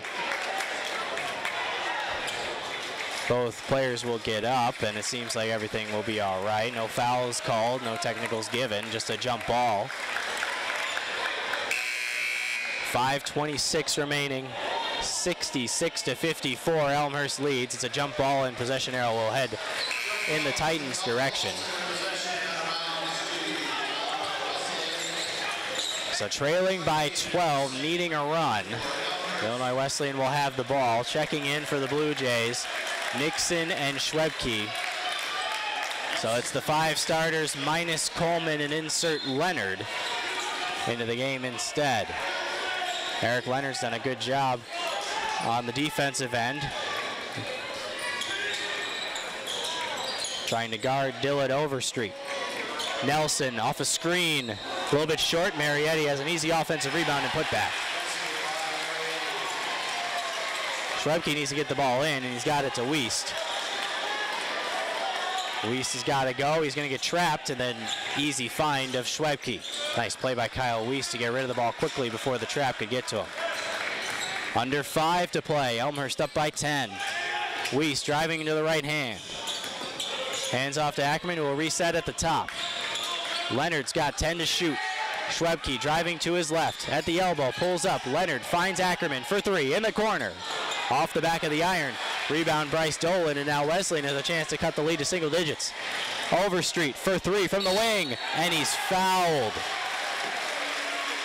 Eric Leonard's going to be called for his 3rd foul as he fouled Dylan Overstreet on the 3, and John Baines in a squat by the scorer's table just cannot believe that Eric Leonard fouled Dylan Overstreet on that 3.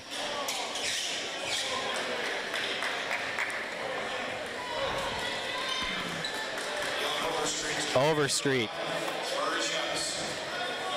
just 20 assists coming into the game, now just 13 assists away from overtaking 6th in Illinois Wesleyan history in assists.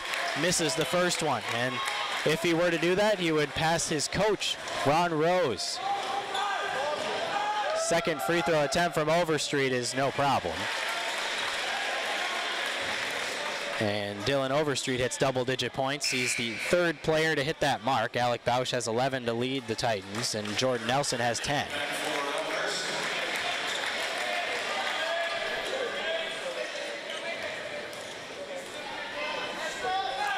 Overstreet, the senior, preseason All-American, hits the 3rd one, and he goes 2 of 3 from the stripe. He is 6 of 8 from the free throw line on the day. Crittenden can run the floor. Illinois Wesleyan in a full-out press. Nixon looking to find a target, finds Crittenden, who is not guarded. And Crittenden will bring it all the way across. And Leonard, John Baines, telling his troops to hang on. 4 minutes to go. Trying to run as much clock as they can. Good pressure defense from Illinois Wesleyan. Ackerman near half court currently. 10 to shoot for Leonard, who's still out by half court. Crittenden with 7. Crittenden with 5. Crittenden, fadeaway jumper, and the foul. John Baines, huge fist pump. He knows how much this game means to his team. And with 4 minutes to go, Eric Crittenden will go to the line to complete a 3-point play.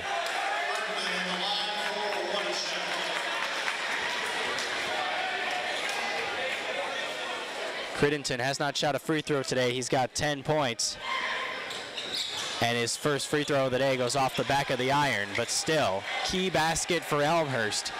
Now leading again by double digits. Pennington's open for 3.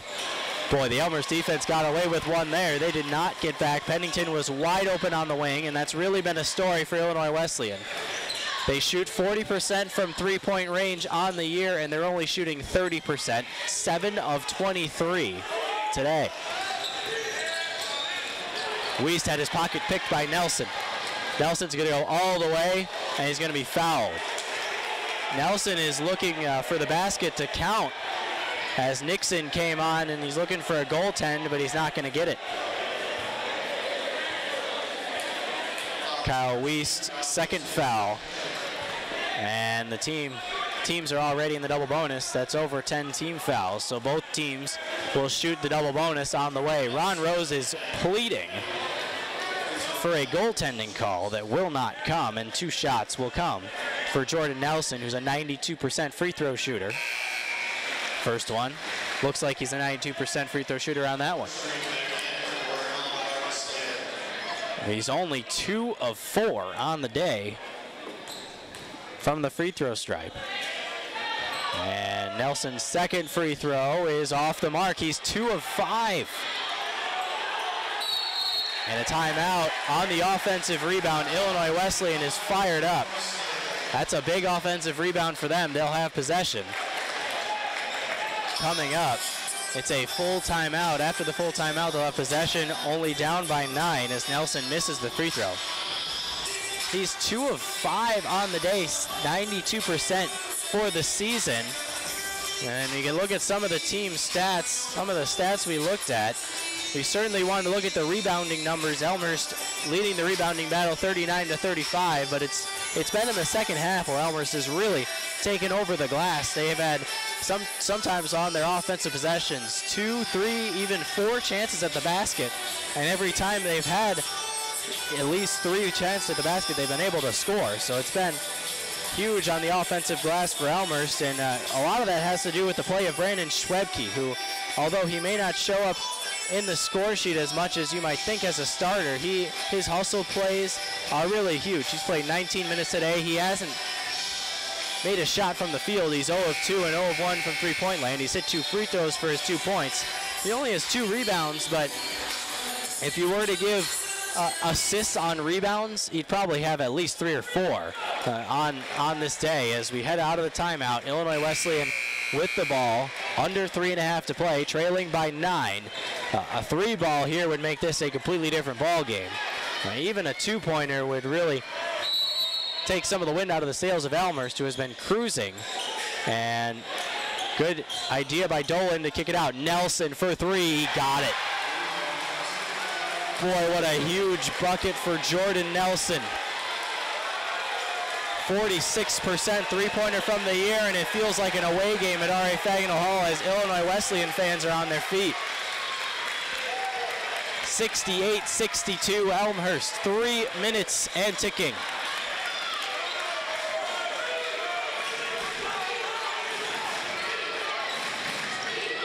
Ten to shoot for Crittenden. Finds Nixon.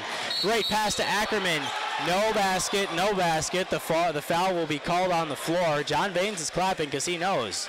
For his team, that's a fresh 35 and a chance to take another 35, or possibly, well, probably 30 seconds more realistically off the shot clock, or off the game clock. And check that. I should say that Ackerman will get free throws.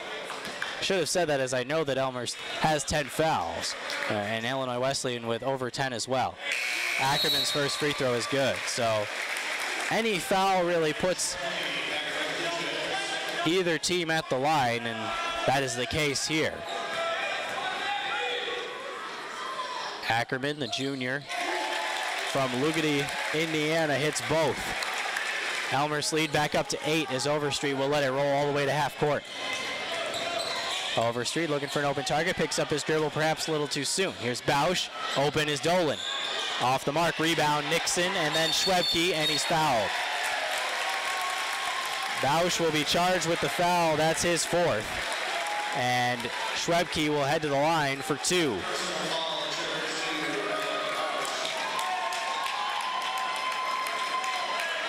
Oh, check it, that's 5. I saw the referee show 5 for Bausch. I have 4, but apparently the referees say that he has 5. He has 5 according to the scoreboard as well. So that means Bausch will be out of the game. Bausch leaves 11 points, 5 of 5 shooting, and 1 of 1 from three-point range. And Ryan Coyle will come in for him.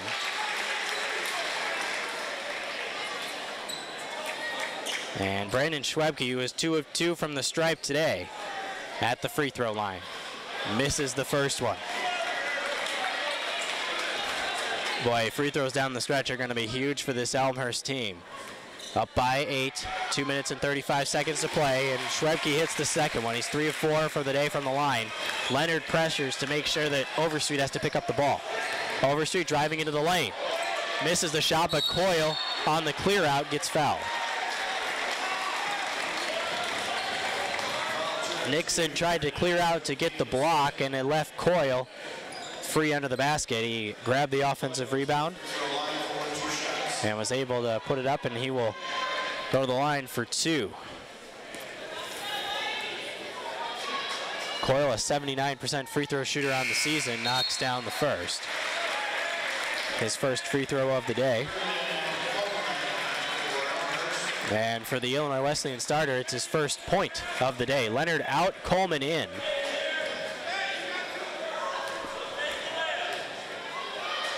Coyle, second free throw is good. It's a 6-7 point game, I should say.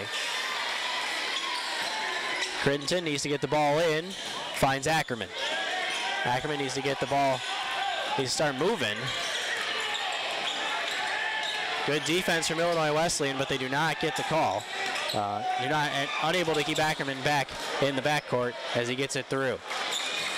Weiss driving all the way to the basket, pulls up, jumper, baseline, well off, battling for the rebound, and it'll stay with Elmhurst.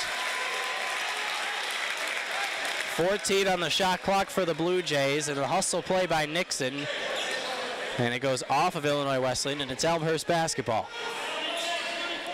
7-point lead for Elmhurst, 2:05 to go. That ball looked like it was tipped. I thought Jordan Nelson got a hand on that one before the ball came in play, but referee didn't see that, and Nelson will put up a 3. Boy, that was a wild 3 from Nelson. This one is from the parking lot again, and it's no good. Pat Coleman with the rebound, and Illinois Wesleyan starting to get desperate with these 3s. I don't think that's a smart shot from Nelson there. I definitely think he could have at least either stepped in, shot fake, something. But now Elmhurst able to take more time off the clock, 7-point advantage, and now he's fouled by Overstreet, and that's going to be Overstreet's 4th.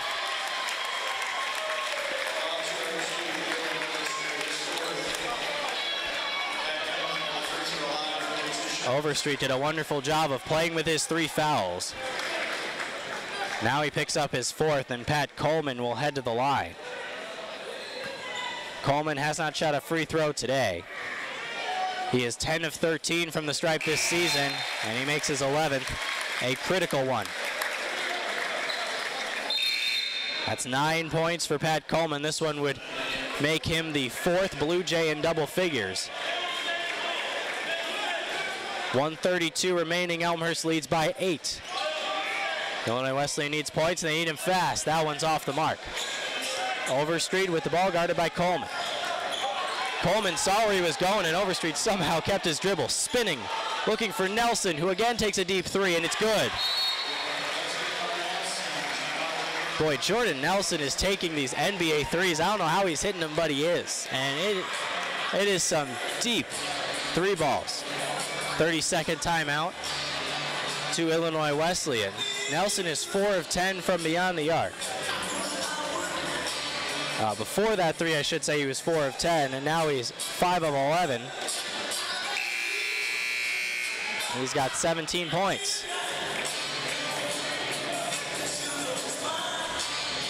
5-point game. It's the closest Illinois Wesleyan has been since early in the second half. And now the free throws become ever more important, but if you're Illinois Wesleyan, I don't think you have to foul just yet. If you're Ron Rose and Illinois Wesleyan, you pressure, you hope you get a steal, but if you don't get a steal, you play good defense. Worst case scenario, you probably get the ball with 50 seconds to go, and you have lots of time to shoot and cut it to a one-possession game. 72-67, Elmhurst. Weiss looking for a target.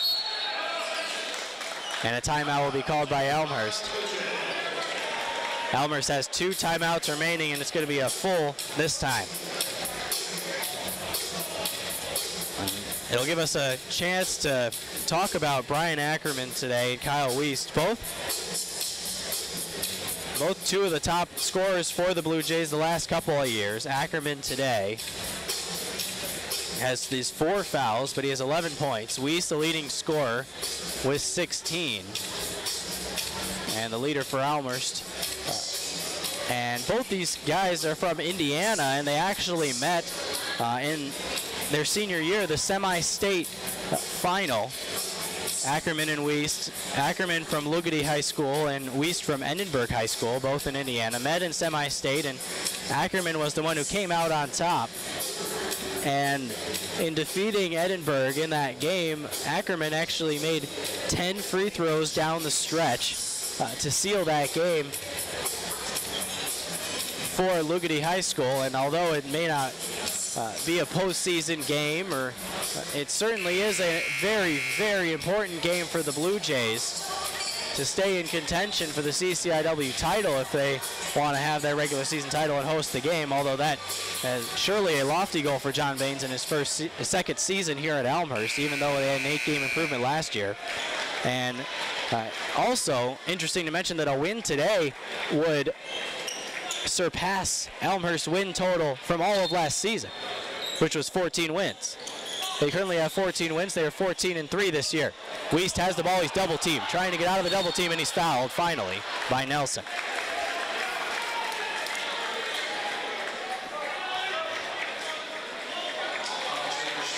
It's just Nelson's second foul.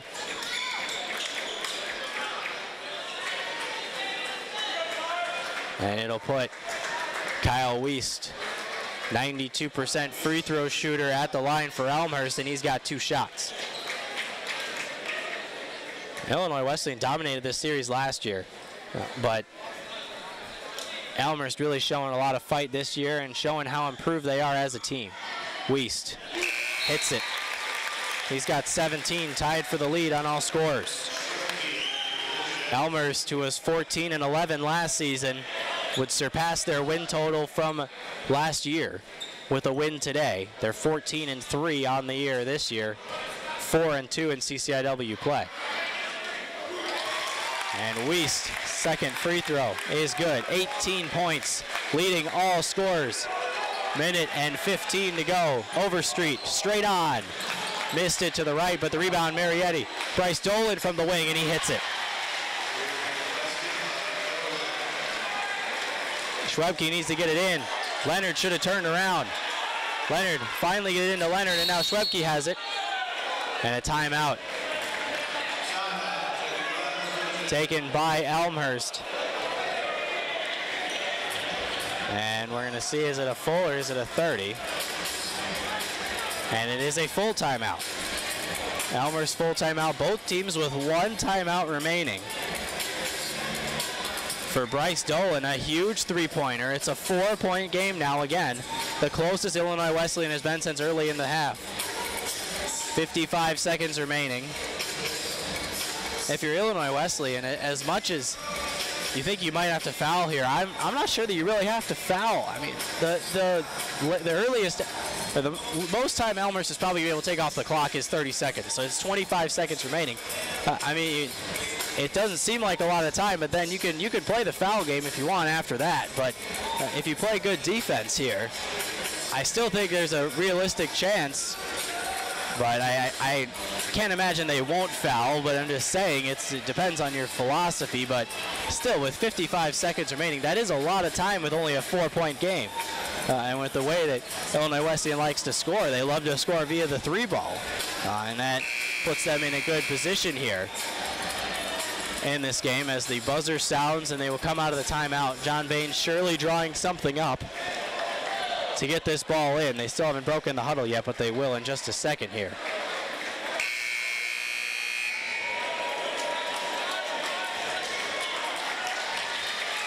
For Dolan, that was his 6th shot of the game, all of them coming from 3-point range. He's made 2 of them. Crittenden, Nixon, Wiest, Wyatt, and Ackerman on the floor. They get the ball to Wiest. No foul yet from Illinois Wesleyan. They're going to see if Elmhurst can bring it over half court, and they finally do to Crittenden, and now they will foul. Oh no, he stepped on the sideline. What a huge mistake from Elmhurst. Crittenden stepped on the sideline. He turns it over. About 10 seconds run off the clock. And now Illinois Wesleyan has a chance to, with a bucket, to make it a 1-possession game. Oh, what a rough play for Eric Crittenden, who now heads to the bench. But boy, that puts Illinois Wesleyan right in it. Overstreet, dribbling to his right, angling, trying to hand off to Nelson. Good defense by Wiest. Dolan driving, kick, Marietti, 35 to play. Overstreet for 3, he got it. Dylan Overstreet for 3. 1-point ball game.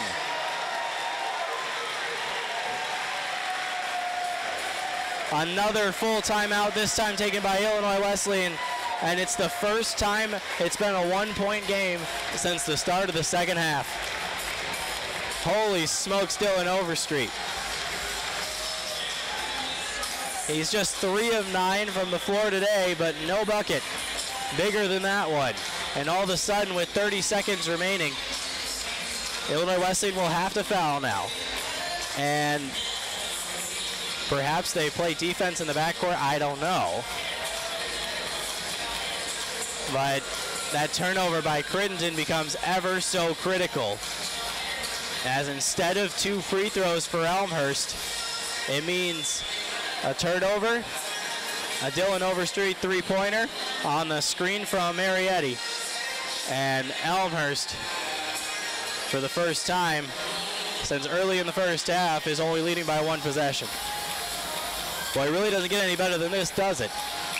As we'll see who Elmhurst comes out on the floor with. Of course, you want to get the ball immediately into the hands of Kyle Wiest, who's a 92% free throw shooter and the best on the team. Other good free throw shooters, Nathan Rogers, 83%.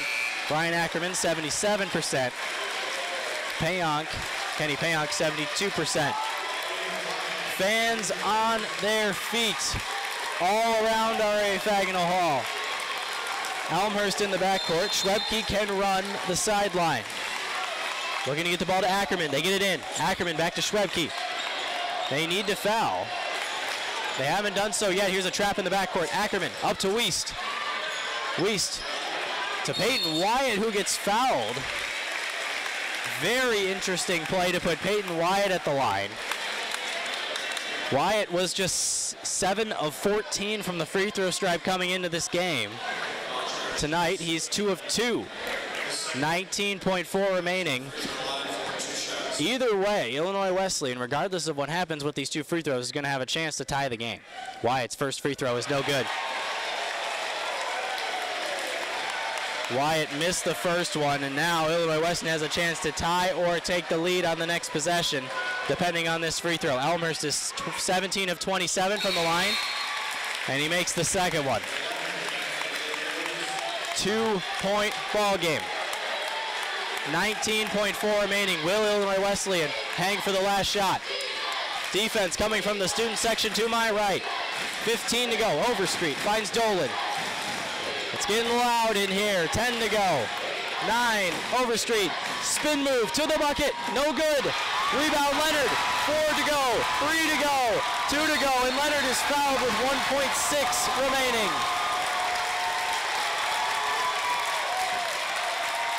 Elmhurst fans on their feet. Overstreet went all the way to the basket and just could not get it to go. He is pleading right now to the referee for a foul. He wants a foul so bad right now. He's literally talking to all three referees. I've seen him making his rounds. And now Nelson's talking to another official, but no foul call on the last possession. Leonard's at the line, and he made the first one, no problem. Eric Leonard with this next free throw can clinch the game for the Blue Jays. Timeout taken by Elmhurst. Holy smokes, what a game this has been. Dylan Overstreet, lots of contact on his way up to the bucket. No foul was called. It was a little too strong. Eric Leonard came away with the ball and was able to easily dribble the ball into the front court and then was eventually fouled. But boy, if you want to count huge wins, and this was a stretch. John Baines was on D3 Hoopsville, the podcast that they do for D3 Hoops, last week, and I listened to Baines' interview, and he said that this stretch coming up right now, you got North Central on the road, North Park on the road, then Wesleyan here, Augustana here, and then Milliken here. And that stretch of 5 games, and really the 3 home games in that stretch, are the 3 biggest games, he said, in Elmhurst season, because you get Illinois Wesleyan, perennially one of the best teams in the CCIW at home. Augustana, perennially one of the best teams in the CCIW also at home. That's on Wednesday. Make sure you tune in Blue Jay TV for that one, because that's going to be one heck of a game. And he said that this stretch was critical, so this free throw is critical. Make it, and the game's over. He missed it, but with 1.6 to go, Overstreet for the tie. Off the shot clock, and Elmhurst has won. Elmhurst has defeated Illinois Wesleyan for the first time in 11 games. Elmhurst's last win for Illinois Wesleyan was on January 31st, 2009. It was a 98-92 home victory, so the first time since 2009, Elmhurst defeats Illinois Wesleyan, and what a huge win it is, not only for conference purposes, but also for national purposes, as Illinois Wesleyan will surely jump into the top 25, even after this loss to Elmhurst after defeating number 1 Augustana. So Elmhurst moves to 15-3 on the year, 5-2 in conference play. Illinois Wesleyan moves to 13-5, 5-2 also in conference play. Let's go through some statistics really quick. Kyle Wiest, leading scorer for the Blue Jays, 18 points. Brian Ackerman joined him in double figures with 10, as did Eric Crittenton, who also had 10. Illinois Wesleyan, 17 points to lead in for Jordan Nelson, who went 5 of 11 from downtown. Dylan Overstreet, second leading scorer with 14. Much of that coming in the second half. They got 10 of it coming in the second half. Alec Bausch, who fouled out with about 3 minutes to go, also had double-digit figures with 11. Nixon almost just narrowly missed a double-double, 8 points and 12 boards. He went 3 of 11 from the field, but 2 of 3 from the free throw stripe. And the free throw stripe was critical, as a couple missed free throws at the end made it close, but Elmhurst was able to come out victorious for the first time against Illinois Wesleyan since 2009. Thank you for tuning in. It's been a pleasure bringing you this game. I'd like to thank Phil Petrusig for his great work doing the camera and the technical directing today. Final score from Elmhurst: the Blue Jays 76, the Illinois Wesleyan Titans 73. Have a great night, everybody.